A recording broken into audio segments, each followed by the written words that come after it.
নমস্কার বন্ধুরা, সানি রাজিয়ার হেসেলে আপনাদেরকে স্বাগত জানাই। আজ একটা অন্য রকমের রান্না নিয়ে আপনাদের সামনে এসেছি। টক দইটা জল ঝরিয়ে রেখে দিয়েছিলাম, পনিরটাকে ভালো করে গ্রেট করে নিই। তারপর তাতে পেঁয়াজ কুচি, খুব ফাইন করে কাটা রসুন কুচি দিলাম আদা কুচি, লঙ্কা কুচি, সবই যতটা সম্ভব ফাইন করে কুচিয়ে নিতে হবে।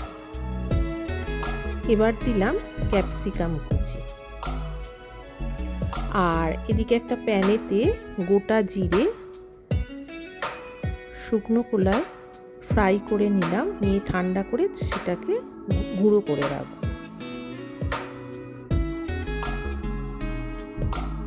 এবার 1 চামচ গরম মশলা দিলাম আর 1 চামচ জিরে গুঁড়ো প্রথমে দিলাম। তারপরে আরও কিছু চামচ গরম মশলা আর জিরে গুঁড়ো দিলাম, রোস্টেড জিরেটা। তারপরে দিলাম গোলমরিচের গুঁড়ো আর পরিমাণ মতো নুন দিয়ে সমস্ত উপকরণগুলো ভালো করে হাতের সাহায্যে মেখে নিলাম। এবার ব্যালেন্স করার জন্য দিলাম সামান্য চিনি।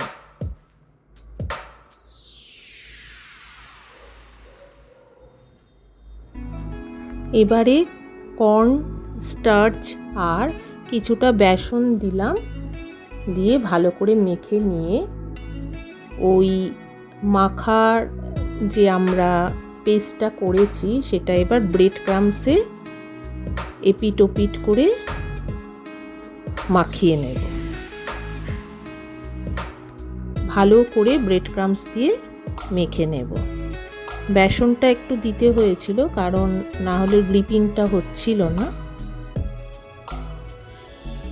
এবার ব্রেড ক্রাম্বসে দিয়ে ভালো করে একটা শেপ দিয়ে নেব। এটা যে যার মতো শেপ দিয়ে নিলেই হবে হাতের সাহায্যে।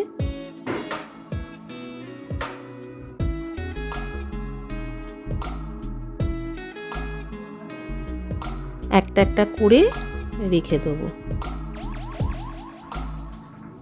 অনেকগুলোই বানানো হয়ে গেছে।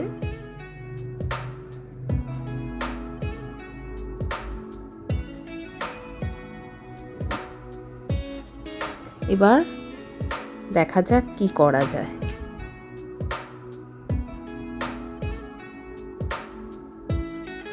এবারে প্যানে সাদা তেল গরম করে একটা একটা করে ফ্রাই করব।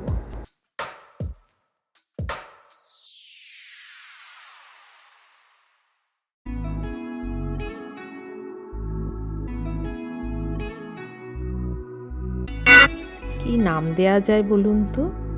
পনির ফ্রাই? না, শুধু তো পনির নেই, এর মধ্যে অনেক ভেজিসও আছে। দেখি চিন্তা করে কি বলা যায়, এই রেসিপিটার কি নামকরণ করা যায়।